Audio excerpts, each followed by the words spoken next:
Dernière étape dans le calcul des cercles, dans le chapitre des cercles, on a à calculer des arcs et des secteurs. Donc, il y a un principe assez simple que tu vas voir de toute évidence.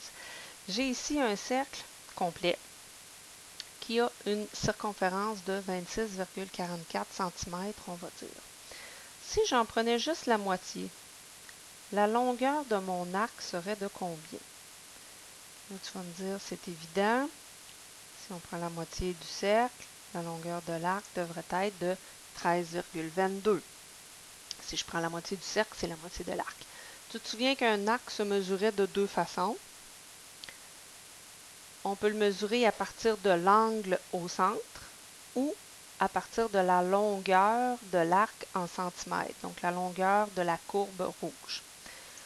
Donc, si je prends mon angle au centre, là, tu vois que les mesures sont approximatives parce que c'est difficile pour moi de placer ça avec précision. Si j'ai un angle de 180 degrés, j'obtiens effectivement un arc en rouge de 13,22 cm. Si je prenais le quart de mon cercle, j'obtiendrais à peu près aussi le quart de la circonférence. Donc, si je prends le quart en degrés, j'obtiens le quart de la circonférence aussi. Est-ce que tu te souviens qu'on a déjà parlé qu'il y avait des situations où si une quantité double, l'autre doit doubler? Si je double la mesure de mon angle au centre, est-ce que la longueur de l'arc va doubler aussi? Ben oui, ça s'appelle une situation de proportionnalité. Et il y a autre chose qu'on doit vérifier. Si mon angle est à 0 degré, est-ce que, là je ne suis pas bonne pour me rendre jusqu'au bout, si mon angle est à 0 degré, est-ce que l'arc sera de 0 cm aussi? Ça, c'était nos deux conditions pour les situations de proportionnalité. Les deux quantités doivent être à 0 en même temps. Et quand une quantité, les degrés doublent, ben, la longueur en centimètres doit doubler aussi. Fait que cela dit, si j'ai une situation de proportionnalité, je peux ressortir un petit tableau comme celui-ci que tu as déjà vu, la partie et le tout. Donc, on ressort ça. C'est une situation de proportionnalité, mon tableau fonctionne. Fait qu'en degrés, mon cercle complet mesure combien, ça tu le sais. Il faut que tu le saches. 360 degrés, ça sera toujours ça. La partie de mon cercle, on me donne combien sur le dessin? 57 degrés. C'était ça mon problème. Donc, je cherche 57 degrés. Quelle longueur sera mon arc si, par exemple, je te complexifie la tâche, mon cercle a un rayon de 12 cm. Alors, la question est, quelle sera la longueur de l'arc? Là, tu gardes en tête une chose. Si tu connais le rayon, tu es en mesure de trouver la circonférence et tu es en mesure de trouver l'aire. Tout le temps. Et inversement, si tu connais la circonférence, tu es en mesure de trouver le rayon. Si tu connais l'aire, tu es en mesure de trouver le rayon. Donc, tu es capable de te dépanner avec ces trois mesures-là, ça tourne toujours autour. Donc, si mon cercle a un rayon de 12 cm,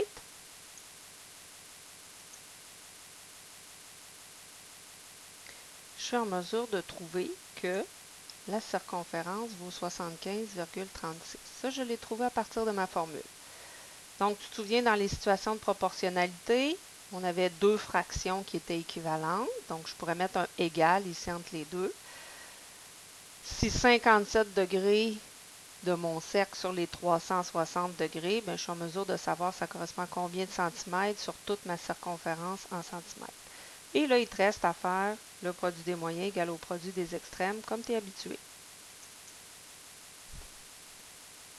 Je t'épargne toute la démarche au long, ça fait déjà 2 ans qu'on la travaille, tu es censé la connaître. Donc, j'arrive avec un arc qui mesure 11,93 cm de long. Ce qui veut dire que la partie rouge ici, si je la mesurais avec une corde et que je transférais sur ma règle ensuite, elle mesure 11,93 cm. Donc, c'est comme ça qu'on mesure les longueurs d'arc. Maintenant, est-ce qu'il pourrait arriver qu'on me donne la longueur de l'arc et qu'on me dise « Trouve la circonférence ». Je te mets ça rapidement. qu'est-ce qu'on ferait dans ce cas-là? Produit des moyens égale au produit des extrêmes. On pourrait me donner la circonférence, la longueur de l'arc et me demander à combien de degrés ça correspond. Dans le fond, là, ce genre de problème-là, je te donne 3 de ces 4 quantités-là et tu dois trouver la 4e. Donc, peu importe laquelle il te manque, tu es capable de te débrouiller. Maintenant, autre situation qui peut se produire, ça on va voir ça dans les statistiques, je pourrais te donner non pas la mesure de l'angle, non pas la mesure de l'arc, mais te dire que cette pointe-là, cet arc-là, correspond à 14% de mon cercle.